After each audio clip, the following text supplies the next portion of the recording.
Hello students, welcome to A to Z পরীক্ষা। তো আমি অনন্যা আজকে তোমাদের সঙ্গে চলে এসেছি কিন্তু পিএসসি ক্লার্কশিপ মেইনস এর একটা স্ট্র্যাটেজি নিয়ে, যে কিভাবে তোমরা নিজেদের স্কিলটাকে গ্রো করবে, কিভাবে নিজেদেরকে দক্ষ করবে, কিভাবে ইংলিশ এবং বেঙ্গলি ডেসক্রিপটিভে নিজেদেরকে একদম পারদর্শী করে তুলবে। ঠিক আছে, সেই বিষয়ে কিন্তু আজকে আলোচনা করব।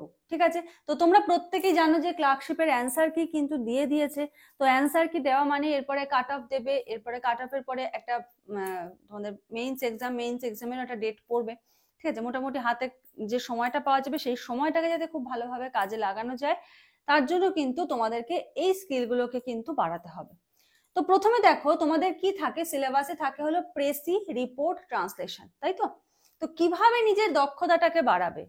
তুমি ধরো রিপোর্ট পড়লে না, বেশি রোজই তুমি রিপোর্ট লিখছো, এবার তুমি যদি না পড়ো, ইনপুট না করো, তোমার ভেতরে যদি নতুন জিনিস ইনপুট না হয়, তাহলে আউটকাম হবে না।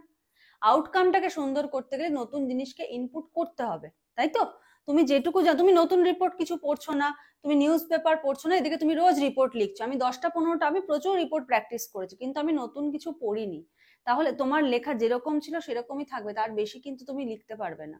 তোমার যেটুকু ক্যাপাসিটি তার বাইরে কিন্তু তুমি কখনোই বেরোতে পারবে না। ক্যাপাসিটি বাড়াতে গেলে তোমাকে পড়তে হবে বেশি করে, তারপরে তোমাকে প্র্যাকটিস করতে হয় বেশি করে, কারণ তুমি যত পড়বে তোমার ভেতরের জ্ঞান তত বাড়বে, সেটার আউটকামও তখন তত হবে।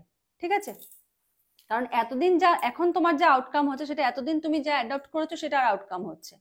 তো দেখো, বেশি করে না পড়লে কিন্তু দক্ষতা বাড়বে কি করে? মোটামুটি কতগুলো রিপোর্ট তোমরা পড়তে পারবে দেখো, 100+ রিপোর্ট।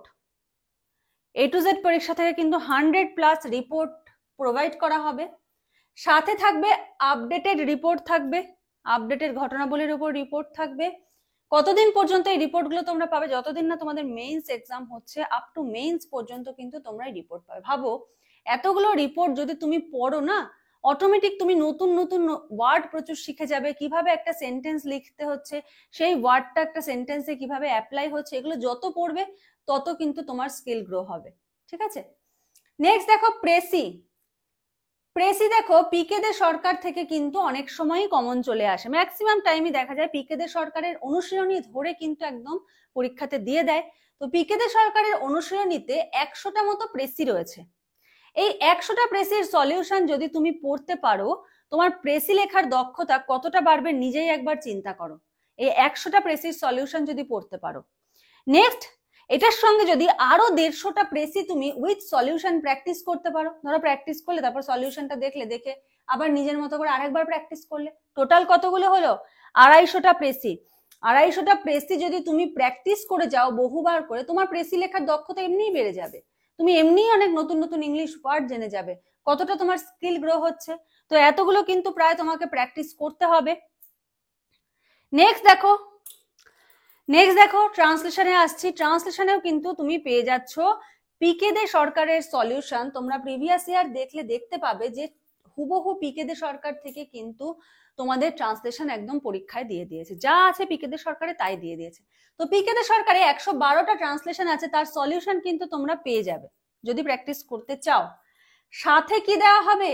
আরো 250টা এক্সট্রা ট্রান্সলেশন দেওয়া হবে উইথ সলিউশন। আরো 250টার তোমরা উইথ সলিউশন কিন্তু তোমরা পেয়ে যাবে। টোটাল 352টা ট্রান্সলেশন যদি প্র্যাকটিস করতে চাও, নিজেদের স্কিল গ্রো করার জন্য প্র্যাকটিস করতে পারো। কিভাবে কি করবে আমি বলছি পরে। প্লাস আরেকটা কি তোমাদের প্র্যাকটিস করতে হবে, দেখো প্রিভিয়াস ইয়ার সলিউশন 1999 সাল থেকে এখনো পর্যন্ত যতগুলো পরীক্ষা হয়েছে, কোন কোন পরীক্ষা, ডব্লিউবিসিএস, ক্লার্কশিপ, মিসেলেনিয়াস, এই 3টে পরীক্ষার প্রিভিয়াস ইয়ারের সলিউশন কিন্তু তোমরা পেয়ে যাবে। কিসের কিসের পেয়ে যাবে? এই ধরো রিপোর্ট, তারপরে প্রেসি, তারপরে ধরো ট্রান্সলেশন, বাংলা প্রতিবেদন, তারপরে ধরো বাংলায় সারমর্ম, বাংলা বঙ্গানুবাদ, সমস্ত কিছুর কিন্তু এই 3টের একদম সলিউশন কিন্তু তোমরা পেয়ে যাবে 1999 সাল থেকে এখনো পর্যন্ত যতগুলো বেরিয়েছে। দেখো আমি লিখেই দিয়েছি বাংলা ইংলিশ উভয়। নেক্সট খুব ভালো করে বুঝবে, হ্যাঁ, স্কিপ করো না কেউ। স্কিপ করলে কোনো একটা পয়েন্ট মিস হয়ে গেলে তখন নিজেরাই বুঝতে পারবে না। বাংলাতে তোমাদের কি কি আসে পরীক্ষায়? প্রতিবেদন, সারমর্ম, বঙ্গানুবাদ, তাই তো। তো দেখো, সাহিত্যে দক্ষতা বাড়াতে গেলে কি করতে হবে? সাহিত্য পড়তে হবে। সাহিত্য না পড়লে ভাষা জ্ঞান বাড়বে না, সাহিত্য না পড়লে সাহিত্যের দক্ষতা বাড়বে না। তো প্রতিবেদন তোমরা কতগুলো প্রায় প্র্যাকটিস করতে পারবে? 100টা প্লাস প্র্যাকটিস করতে পারবে। প্লাস আপডেটেড পাবে আপ টু মেইনস, আবারও বলছি আপ টু মেইনস কিন্তু আপডেটেড টপিকস এর প্রতিবেদন তোমরা পাবে। সারাংশ কতগুলো পাচ্ছ? 150টা সারাংশ, প্র্যাকটিস করার জন্য পাচ্ছ 150টা সারাংশ, বঙ্গানুবাদ পাচ্ছ 250টা। এবার এগুলো তো গেল তোমাদের পড়ার জন্য, দেখে দেখে বাড়িতে প্র্যাকটিস করলে। এবার কি করে বুঝবে যে তুমি কতটা দক্ষ হলে? এগুলো তো তোমার ইনপুটের আইটেম গেল, যে ইংলিশে আমি এই জিনিসগুলো ইনপুট করতে পারি, তুমি চাইলে এই জিনিসগুলো ইংলিশে ইনপুট করতে পারো, তুমি চাইলে বাংলাতে 100টা প্রতিবেদনের বেশি আপডেটেড টপিকস ইনপুট করতে পারো, সারাংশ 150টা তোমার ভেতরে ইনপুট করতে পারো, বঙ্গানুবাদ 250টা ইনপুট করতে পারো তুমি যদি চাও তো। এবার আউটকামটা কি করে হবে? আউটকাম মানে দক্ষতা কতটা বাড়লো কি করে বুঝবে? তার জন্য কিন্তু তোমাকে এক্সাম দিতে হবে, ঠিক আছে? তোমরা কিন্তু বাংলা এবং ইংলিশ উভয়ই কিন্তু এক্সাম দিতে পারবে, ঠিক আছে? বেঙ্গলি এক্সামও এবং ইংলিশ এক্সামও কিন্তু তোমাদের নেওয়া হবে। A to Z পরীক্ষাতে কিন্তু তোমাদের ডেসক্রিপটিভ মেইনস এর ব্যাচ কিন্তু চলছে। ওয়ান টাইম পেমেন্ট দেখো 599, এখানে তোমরা এই জিনিসগুলো সমস্ত পেয়ে যাবে। কি কি পেয়ে যাবে আমি বলে দিলাম।